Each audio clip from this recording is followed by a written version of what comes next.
शिव महापुराण की कथा कह रही है, जब विष निकला सबको चिंता थी, कोई पीने को तैयार नहीं था, समुद्र उसको लेने को तैयार नहीं है, जहर कौन पिएगा, जहर कौन धारण करेगा, पृथ्वी उसको लेने को तैयार नहीं, आकाश उसको लेने को तैयार नहीं, पशु पक्षी जलचर थलचर वायुचर जितने हैं ये कोई लेने को तैयार नहीं है, चिंता व्यापी। तब भगवान नारायण ने कहा कि एक काम करो कि शिव को याद करो और शिव का चिंतन करो, चिंता छोड़ दो, चिंतन में लग जा। शंकर का करा गया चिंतन हमारी जीवन को एक आनंदता दे देता। मुसीबत और लहर, मुसीबत और लहर, पानी की समुद्र की लहर हो, तालाब में लहर हो, नदी की लहर हो, समुद्र की लहर हो या बीमारी की लहर हो। इसलिए तो कोरोना को बीमारी के साथ में कहा गया था, कोरोना बीमारी की लहर।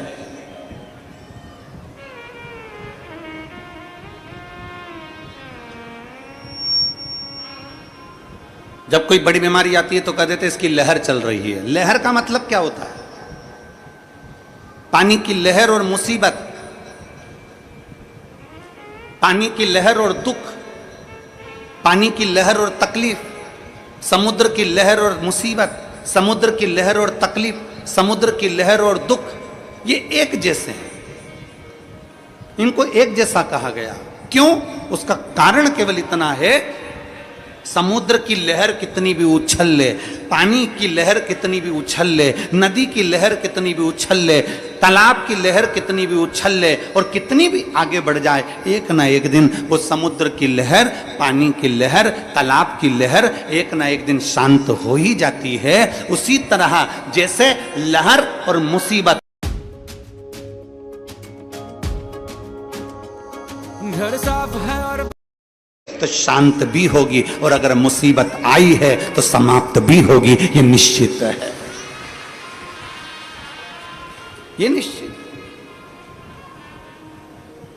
समुद्र की लहर अगर उछल रही है, पानी अगर उछल रहा है, लहरें अपनी सीमा को तोड़ दी हैं, बीमारी अपनी सीमा को तोड़ दी है। जैसे कोरोना को कहा गया लहर, कोरोना की बीमारी बढ़ी तो कहा लहर बढ़ गई। आखिर लहर क्यों कहा गया? क्योंकि एक ना एक दिन ये लहर थमेगी जरूर, एक दिन ये लहर शांत होएगी जरूर। उसी तरह समुद्र की लहर हो, पानी की लहर हो, बीमारी की लहर हो, चाहे कोई भी लहर हो, एक ना एक दिन वो लहर शांत होती जरूर है। उसी तरह शास्त्र कहता है मुसीबत कितनी भी बड़ी हो ये लहर की तरह है, दुख कितना भी बड़ा हो ये दुख कितना भी बड़ा हो ये भी लहर की तरह है, तकलीफ कितनी भी बड़ी हो ये भी लहर की तरह है। ये मुसीबत, ये दुख, ये तकलीफ जो लहर की तरह है, ये धीरे न धीरे एक ना एक दिन शांत समाप्त होती जरूर है।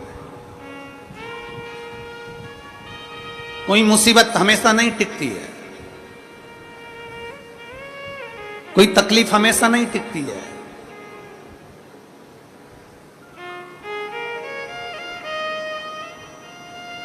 कोई मुसीबत, कोई तकलीफ, कोई कष्ट हमेशा नहीं रहता है, हमेशा नहीं रहता, एक ना एक दिन ये समाप्त होता चल जाए। भगवान देवताओं ने मिलकर, सभी देवों ने मिलकर कह दिया, भगवान नारायण ने सारे देवताओं से, सारे नागों से, किन्नर से, गंधर्व से, असुर से, पक्षियों से, पशुओं से, देवताओं से, सबसे कह दिया, सुर असुर सबसे कह दिया, चिंता ना करो, शंकर का चिंतन करो। अब जरा विचार करिएगा कि एक तरफ पूंछ पकड़ी गई है वासुकी नाग की, ये थोड़ा ऊंचा करिए,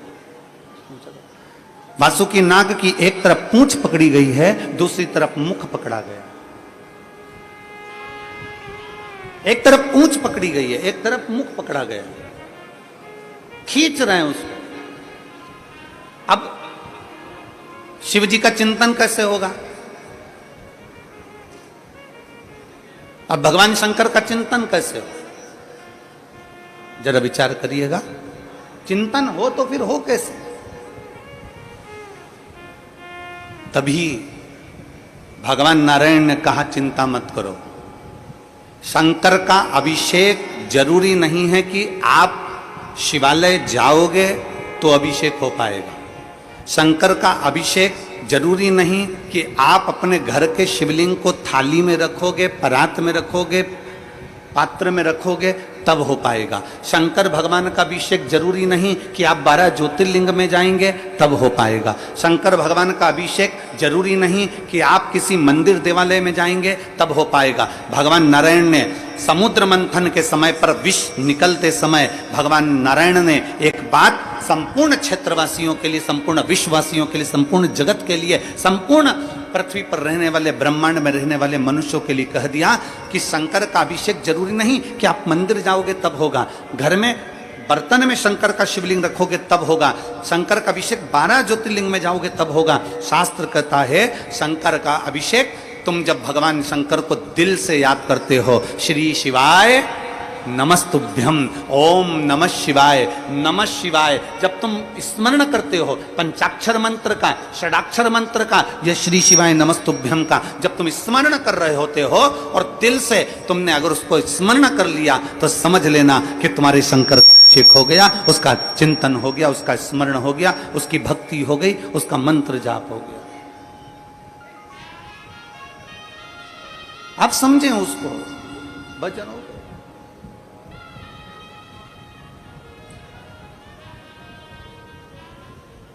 आप में से कितने लोग हैं जो भगवान के मंदिर में प्रसाद लेकर जाते हैं? जल्दी से हाथ उठाओ। अरे उठाओ तो सही, कभी तो ले गए होगे, कोई से तो मंदिर में ले गए होगे, कोई से तो देवता क्या ले गए होगे। ले गए थे ना, हम भी ले गए थे, ठीक है, तुम ले गए थे तो हम भी ले गए थे, हम कोई अलग से तो पैदा हुए नहीं है। तुम ले गए थे तो हम भी ले गए थे। अब आप में से कितने लोग हैं जितना प्रसाद लेकर गए थे उतना की उतना प्रसाद तुमने भगवान को खिला दिया? हम भी लेकर गए थे, हम भी नहीं खिला पाए। अगर तुम में कोई बैठा हो जिसने भगवान को 1 किलो मिठाई पूरी खिला दी, लड्डू पूरा खिला दिया, बर्फी पूरी खिला दी, कोई बैठा है? नहीं, ना हम है ना तुम, जैसे तुम वैसे हम, ठीक है। अब अंदर बैठा भगवान को तुमने भोग लगाया और तुमने वो प्रसाद वहां रख दिया, तुमने वो प्रसाद वहां दे दिया और भगवान को नमन कर कर कहा, बाबा मैं तुम्हारे लिए ये भोग लेकर आई हूं, आप इसको पा लेना। जब शरीर में बहुत बड़ी बीमारी होती है ना, तो जो लोटा भरकर जल चढ़ाने वाले होते हैं ना, जो भगवान को जल चढ़ाते हैं, वो जल चढ़ाते चढ़ाते शंकर जी को क्या कहते हैं? बाबा बहुत बड़ी बीमारी हो गई, डॉक्टर ने मना कर दिया है। बाबा, डॉक्टर कहता है कि ये किडनी नहीं चलेगी, ये लीवर नहीं चलेगा। बाबा मेरा थायराइड बढ़ गया, बाबा मेरी शुगर बढ़ गई, बाबा मेरा ब्लड प्रेशर गड़बड़ हो रहा है, बाबा मेरी आंखों की रोशनी चली गई, बाबा बहुत तकलीफ में हूं। तब हम जब भगवान शंकर को जल चढ़ाते हैं ना, उस समय बाबा से कहते जाते हैं और बाबा से आखिरी में जल चढ़ाकर फिर कहते हैं, बाबा मैंने जो जल समर्पित करा है ना बाबा, इसको अमृत कर दीजिए। मैंने सुना है आपकी जटा में गंगा है और गंगा अमृत का काम करती है। मैंने सुना है आपकी जटा में चंद्र है, चंद्र अमृत का काम करता है। बाबा मैंने सुना है आपके मस्तक पर सूर्य है, सूर्य अमृत का काम करता है। बाबा आपके पूरी शरीर में 33 कोटि देवता विराजमान है। बाबा जब मैं जल चढ़ाऊं ना तो इसको अमृत कर दीजिए और मेरे रोग को आपका जल का आचमन करते से ही मेरे रोग समाप्त कर दीजिए। शिव रोग को समाप्त कर दे।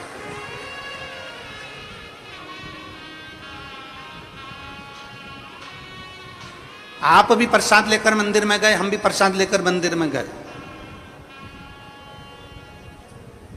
कल हमारे श्री आमदार सुहास अन्ना जी कांदे जी कह रहे थे और ताई कह रही थी कल कि गुरुजी हम दोनों भोजनशाला में गए थे और रोज जा रहे हैं गुरुजी, प्रतिदिन भोजनशाला में हम रोज जा रहे हैं। और गुरुजी भोजनशाला में जब हम रोज जाते हैं और जो सारे शिव भक्त भोजन कर रहे हैं उसी में से हम लोगों ने भी भोजन किया।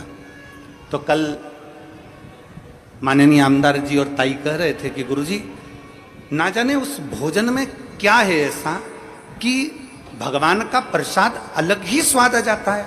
तो मैं श्री सुहास अन्ना जी से कहूँगा जब भाव से भगवान को दिया जाए ना तो भगवान भाव से पा लेता है।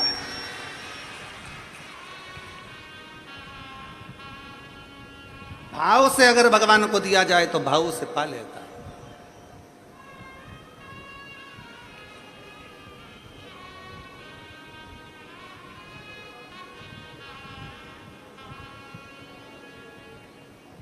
तीन लाख भक्त अगर यहाँ कथा सुनने के लिए आ रहे हैं, 2 लाख भक्त कथा सुनने के लिए आ रहे हैं, 4 लाख भक्त अगर कथा सुनने के लिए आ रहे हैं, तो उसमें से कम 1.5 से 2 लाख भक्त ऐसे होते हैं जो भगवान शंकर का प्रसाद पाकर जाते हैं।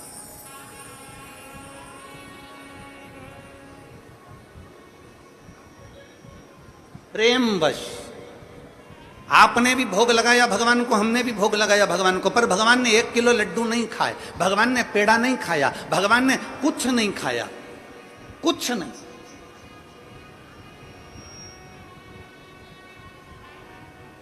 जब भगवान ने कुछ नहीं पाया, प्रेमवश बस भगवान के सामने रखा और भगवान ने उसे भाव से पा लिया, तो जो प्रसाद हम खाते हैं उसमें अपने आप स्वाद बढ़ जाता है। इससे ये महसूस होता है कि भगवान ने भोग लगा लिया है। इससे ये महसूस हो जाता है कि भगवान ने भोग लगा लिया। अब चलो आगे बढ़ते हैं। इसी कथा में आप में से सब ने भगवान को भोग लगाया, हमने भी भगवान को भोग लगाया। भगवान ने अंदर भोग लगा हुआ प्रसाद पंडित जी ने हमको वापस दे दिया, हम अपना डब्बा लेकर वापस चल दिए। अब हमारा सनातन धर्म क्या कहता है? अब हमारा सनातन धर्म क्या वर्णन करता है कि मंदिर से जब प्रसाद का डब्बा लेकर निकलो तो उसमें से थोड़ा थोड़ा प्रसाद सबको बांटो। बोलो, बोलता है कि नहीं बोलता? हमारा सनातन धर्म कहता है कि मंदिर में से प्रसाद लेकर निकलो तो उस प्रसाद में से वितरण कर दो।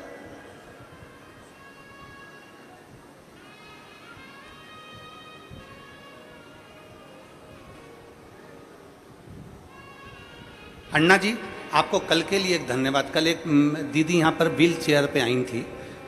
हमारा ऐसा नियम है कि व्यासपीठ से हम जब तक बैठे हैं तब तक हम बेलपत्र देते हैं, उसके बाद हम यहाँ से उतरने के बाद हम बेलपत्र उठाते भी नहीं और देते भी नहीं। हमारा नियम है ये, जब तक हम बैठे हैं तब तक बेलपत्र देते हैं। कल हम जब उतर गए और वो व्हील चेयर से वो दीदी यहाँ पर आई, शायद आज बैठी हो कि ना बैठी, तो वो वहाँ आई तो आपने कहा गुरुजी इनके तकलीफ है और ये व्हील चेयर पर हैं तो इनको बेलपत्र। अब हमारे मन में आया कि हम बेलपत्र कहाँ से लाएं, कैसे दें? तो अन्ना जी आपको साधुवाद है उसके लिए। आपने अपनी जेब में से आपकी जो बेलपत्र थी वो निकाल कर दे दी और कहा ये बेलपत्र इनको दे दो गुरुजी, इनको जरूरत है। उसकी साधुता है आप।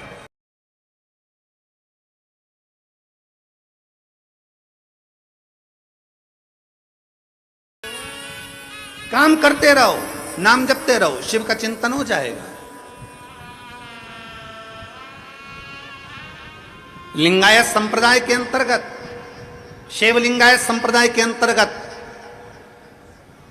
उनके गुरु उनके बच्चों के कान में कह देते हैं अपना कर्म करना है, दुकान चलाना है, व्यापार करना है, व्यवसाय करना है, अपना कर्म करो, नौकरी करो, धंधा करो, बिजनेस करो, सब करो।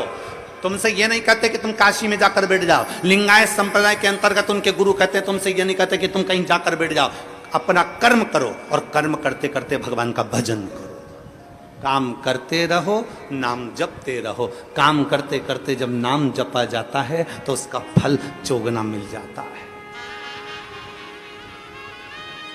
घर छोड़कर तप करने वाले को जो फल मिलता है, घर छोड़कर सन्यास धारण करने वाले को जो फल मिलता है, घर छोड़कर अपना परिवार छोड़कर वन में बैठकर तप करने वाले को जो फल मिलता है, उससे चौगुना फल घर में रहकर भगवान का नाम जपने वाले को प्राप्त हो जाता है। हमने कभी तुमसे ये नहीं कहा कि तुम्हारा घर छोड़ो। हम तो एक काम करते हैं, अपने घर से 1 लोटा जल भरो, शंकर जी का जो मंदिर पास में है वहां पहुंच जाओ। जो शंकर का मंदिर, जो शिवालय तुम्हारे घर के पास में है, तुम वहां जाओ और 1 लोटा जल समर्पित करो। तुम्हारे घर के पास का जो शिवालय है, तुम्हारे घर के पास का जो शंकर का मंदिर है, वो मंदिर नहीं, सारे 12 ज्योतिर्लिंग का केंद्र बिंदु है। वहां जाकर जल समर्पित करो। सारी समस्या का हल। आप वहां जाइए आप शंकर को एक लोटा जल समर्पित करिए।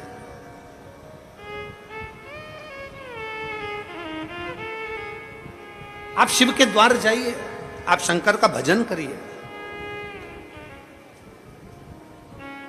जैसे लहर शांत होती है, दुख भी शांत होता है, समस्या भी शांत होती है, टेंशन भी शांत होता है, पर थोड़ा सा शिव की भक्ति, लहर आई है तो थोड़ा सा उछलने दो, दुख आया है थोड़ा बढ़ने दो, तकलीफ आई है थोड़ा आएगा, कष्ट आया है थोड़ा आएगा, तकलीफ आई है थोड़ा आएगा, चिंता ना करो, शंकर की भक्ति करो, धीरे धीरे धीरे धीरे धीरे धीरे शांत हो जाए।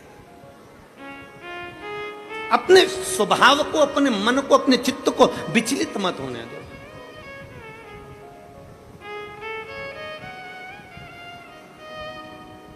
कल एक माता ने प्रश्न कर कर भेजा था, गुरुजी हम हमारे पूर्वजों के लिए हम बाहर चले गए थे तो हमने हमारे पितरों के लिए भोजन नहीं करा पाए। हमारी सास की तिथि थी दूज की, हम बाहर चले गए तो हमने भोजन नहीं कराया। फिर उसने पत्र में लिखा, कोई होगी माँ, उसने पत्र में लिखा कि हमारे पति तर्पण भी करते थे तो हम वो तर्पण भी नहीं कर पाए। फिर कहा कि हम हमेशा सीधा भी देते थे, आटा चावल दाल शक्कर सब मिला के हम कहीं देकर आते थे, हम वो भी नहीं दे पाए। हमारे दो दूज की तिथि का जो तिथि थी हमारे दादा ससुर की, वो बुरा लग जाएगा उनको पितृदोष लग जाएगा, वो पितृदोष लग जाएगा तो हम क्या करें, हम क्या करें। और गुरुजी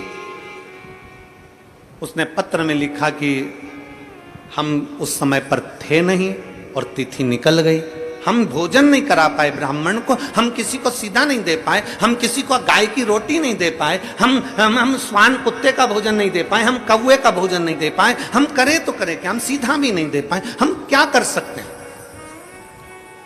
शिव महापुराण की कथा में एक बड़ा सुंदर चरित्र आता है।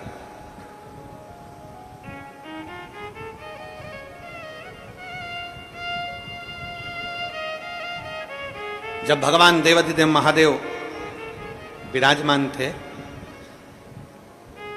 पितृलोक से पितरों के स्वामी आर्यमा, पितरों के स्वामी आर्यमा लेकर आए थे कौवे पर बिठाकर और पृथ्वी पर उनको छोड़ा गया। कितने दिन के लिए? जम के बोलो, 16 दिन के लिए। बहुत ध्यान से सुनना कथा को। 16 दिन के लिए पृथ्वी पर पितरों को आर्यमा स्वामी ने, पितरों के जो स्वामी थे आर्यमा, कौवे पर बिठा कर लाए और उनको सारे पितरलोक के जितने जीव थे सबको पृथ्वी पर छोड़ दिया। पितरलोक पूरा खाली,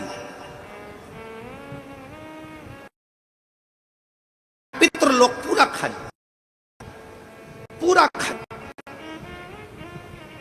सारे पितर पृथ्वी पर आ गए, सारे पितर।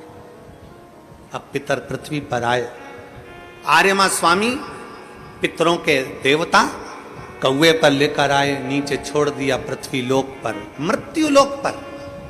ये पृथ्वी लोक किसका? बैकुंठ भगवान विष्णु का है, ब्रह्मलोक ब्रह्मा जी का है, इंद्रलोक इंद्र का है, गरुण लोक गरुण का है, वरुण लोक वरुण का है, सर्पलोक सर्पों का, पताल आदि सबका। ये पृथ्वी किसकी है? जम के बोलो, ये मृत्यु लोक का स्वामी कौन है? देव अधिदेव महादेव। मृत्यु लोक का स्वामी कौन? भगवान शंकर, भगवान शिव।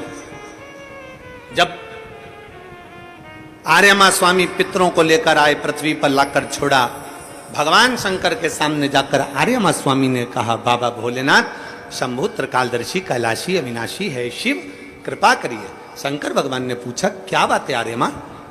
आर्यमा क्या हुआ?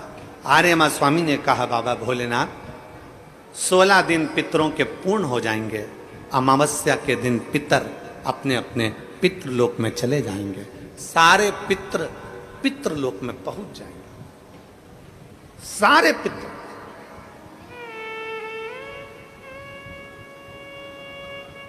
आज पितरों की चतुर्दशी है, 14 से, कल अमावस्या है। बहुत सावधानी से सुनना, पूरे राष्ट्रवासियों से निवेदन है, इस कथा का स्मरण रखिएगा, अपने बच्चों को भी सुनाना। और टीवी चैनल की ये क्लिप अगर मिल जाए तो सारे विश्व में पहुंचाना कि ये पितरों का स्वामी आर्यमा स्वामी क्या कह रहा? पितरों के स्वामी आर्यमा स्वामी कहते हैं, प्रभु प्रभु, हे शिव शंकर, हे ओघड़दानी, हे भोलेनाथ, हे त्रिकालदर्शी कैलाशी अविनाशी, आपसे निवेदन है, 16 दिन श्राद्ध में पितृलोक पूरा खाली हो गया। पितरों को लाकर मैंने मृत्यु लोक में छोड़ दिया। सारे पितृ, सारे पूर्वज जितने मर कर चले जाते हैं वो 16 दिन पृथ्वी पर आकर इन जीवों के रूप में फिरते हैं। दिखते नहीं हैं, जीव के रूप में रहते हैं, अणु जैसे। आपको क्या कहें, आप में से किसी ने एक आध बार ऐसा करा है क्या कि धूप में से कांच की रोशनी को छांव में दिखाओ? किसी ने करा है? धूप की रोशनी में से कांच में से छांव में दिखाओगे तो वो जो रोशनी जा रही है ना, उसमें छोटे छोटे कण नजर आते हैं। किस किस ने करा? जरा हाथ उठाओ जरा। हमने बचपन में करा है। एक छोटा सा कांच का टुकड़ा लिया और उस कांच के टुकड़ों को धूप में से दिखाया, छांव में दिखाया, तो उस धूप में से दिखाने में उसमें एक रोशनी दिखती है। उस रोशनी में छोटे छोटे कण नजर आते हैं, छोटे छोटे कण नजर आते हैं। जितने छोटे कण उस रोशनी में नजर आते हैं, उससे भी 1000 गुना छोटा कण कर लो, उन कणों के रूप में पितर पृथ्वी पर विराजमान रहते हैं 16 दिन तक। कणों से भी कण छोटे, जीवात्मा के रूप में, संसारवासियों के भीतर एक कण के रूप में वो आते हैं। लोग कहते पितर आते हैं जरूर, मृत्यु लोक में आकर अपने अपने पूर्वज अपने अपने दरवाजे पर आकर खड़े होते हैं। जो गया है वो आस लेकर आता है। पितरों के आर्यमा स्वामी ने कहा कि ये 16 दिन सारे पितर पृथ्वी पर रहे, पितृलोक खाली हो गया। ये सब पितृलोक से आए हैं, इनके परिवार वाले भोजन देंगे, ये आस लेकर आए हैं। क्योंकि जैसे घर की बहू को सास से आस रहती है कि मेरी सास मुझे सोने की अंगूठी देगी, मेरी सास मुझे पायल देगी, मेरी सास मुझे वस्त्र देगी, मेरी सास मुझे ये देगी, उसी तरह घर के जो जीव चले गए, जो मर गए, जो शांत हो गए, जो चले गए, उनको आस रहती है कि हमारे घर का पर पोता, हमारे घर का पोता, हमारे घर का बेटा, हमारे घर की बेटी, हमारा दामाद, हमारा रिश्तेदार हमको भाग देगा। पहले घर जाते हैं, वहां नहीं मिलता तो नाना के घर जाते हैं, वहां नहीं मिलता तो फिर दूसरे बेटी दामाद के घर जाते हैं, कहीं से कुछ मिल जाए। तो आर्यमा स्वामी ने कहा अपने भोले बाबा से, हे शंभु, हे त्रिकालदर्शी कैलाशी, ये 16 दिन श्राद्ध के पितृ रहते हैं पृथ्वी पर। आखिरी में अमावस्या के दिन ये अपने घर को जाते हैं। बाबा, इनमें से कई पितर ऐसे हैं जिनको भोजन नहीं मिल पाता। जैसे उस बहन ने लिखा कि मैं नहीं थी, मैं नहीं थी। कई पितर ऐसे हैं जिनको भोजन नहीं मिल पाता। कोई एक साधन ऐसा बता दो शंकर भगवान, कोई एक साधन ऐसा बता दो भोलेनाथ कि अगर 16 दिन पितरों की कोई गलती भी हो गई हो, पितरों को भाग भी ना मिला हो, पितरों का अपमान भी हो गया हो, तो आखिरी दिन ऐसा कोई उपाय बता दिया जाए, आखिरी दिन ऐसा कुछ कर दिया जाए जिससे सारे पितर तृप्त होकर आशीर्वाद दें और उनके वंश को आगे बढ़ाने का, फलने फूलने का वर देकर पितर अपने घर को चले जाएं। भगवान देवादिदेव महादेव मुस्कुराकर माता पार्वती जी की ओर देखे और मां जगत जननी भगवान शिव की ओर देखी और भगवान शंकर ने कह दिया, सुनो आर्यमा, जितने पितृ आप पितृलोक में वापिस लेकर जाओगे, अगर वो पितरों का नियम है 16 दिन श्राद्ध में खाते हैं, भोजन करते हैं, अपने अपने धूप में आप लोग घी शक्कर छोड़ते हो, कंडे के ऊपर, गोबरी के ऊपर, ये धूप में आप दे देते हो, गाय के रूप में, कुत्ता के रूप में, पक्षी के रूप में दे देते हो। तो भगवान शंकर ने कहा सारे पितर 16 दिन भोजन करते हैं, अमावस्या के दिन इन पितरों को आप नदी, तालाब, बावड़ी, कुआं, सरोवर, जो पानी का स्थान हो, कोई नदी हो, कोई तालाब हो, कोई बावड़ी हो, कोई कुआं हो, कोई सरोवर हो, ये सारे पितर वहां पानी पीने के लिए आते हैं। जल पीने के लिए पितर पहुंचेंगे। अपने गांव में जो नदी है, तालाब है, बावड़ी है, कुआं है, हैंडपंप है, हादसी है, जो है उसके पास में ये जल पीने के लिए पहुंचेंगे। तो सुनो आर्यमा स्वामी, अगर संसार में रहने वाला मनुष्य पितृपक्ष की अमावस्या को, पितृ मोक्ष अमावस्या को, जो कि कल 2 अक्टूबर की है, पितृपक्ष की अमावस्या, पितृमोक्ष अमावस्या जो कि कल 2 अक्टूबर की है, अगर पितृपक्ष अमावस्या के दिन प्रदोष के समय पर, प्रदोष का समय जानते हो ना, सूर्यास्त के समय जब होता है प्रदोष का समय, अगर घर का व्यक्ति एक घी का दीप लेकर उस जलाशय, नदी, तालाब, बावड़ी, कुआं, हैंडपंप जो उसके पास में हो, जो जलाशय पास में हो, वहां पहुंचकर प्रदोष काल में दक्षिण की ओर दिया जो लगेगा उसमें बत्ती लंबी लगेगी, गोल बत्ती नहीं। कौन सी बत्ती? लंबी बत्ती। लंबी बत्ती जानते हो सब लोग? कपास की जो बाती होती है वो लंबी वाली, गोल बाती नहीं, फूल बाती नहीं, लंबी बाती। कपास की बाती को लंबा कर कर वो बाती घी के दिए में रखकर, बाती का मुख दक्षिण का कर कर अगर दीप प्रज्वलित किया जाता है तो वो घर के पितर कभी बद्दुआ नहीं देते, उन पितर आशीर्वाद देकर ही जाते हैं। हमसे अगर अपमान हो गया, भोजन ना करा पाए, भाग ना दे पाए, कुछ तकलीफ हो गई, कोई कष्ट आ गया, हम हमारे पूर्वजों को नहीं पूछ पाए, तो पितृ मोक्ष अमावस्या के दिन मतलब कल 2 अक्टूबर को शाम के समय प्रदोष काल में अपने पास में जो नदी हो, अपने पास में जो बावड़ी हो, अपने पास में जो कुआं हो, अपने पास में जो हापसी हो, अपने पास में जो हो तुम्हारे नजदीक में, और अगर कुआं, बावड़ी, हापसी, तालाब कुछ भी नहीं हो तो पीपल का पेड़ या बड़ का बट वृक्ष या पीपल का वृक्ष या बेलपत्री का वृक्ष, इसके नीचे, अगर तालाब, नदी, कुआं, बावड़ी नहीं है तो उस वृक्ष के नीचे अगर दक्षिण की ओर बाती का मुख कर दिया जाए और वहीं पर बाती को जला दिया जाए, उस दीपक को प्रज्वलित कर दिया जाए और अपने पूर्वजों को प्रणाम कर कर वापिस अपने घर पर आइए, पितृदोष कभी नहीं हो सकता, पितृ शांत ही रहेंगे, पितृ शांत ही रहेंगे, पितृ शांत ही रहेंगे। भगवान शिव कहते हैं, सुनो आर्यमा स्वामी, ये प्रदोष काल का समय मेरा, और शंकर भगवान कहते हैं ये मेरा और पार्वती के भ्रमण का समय है।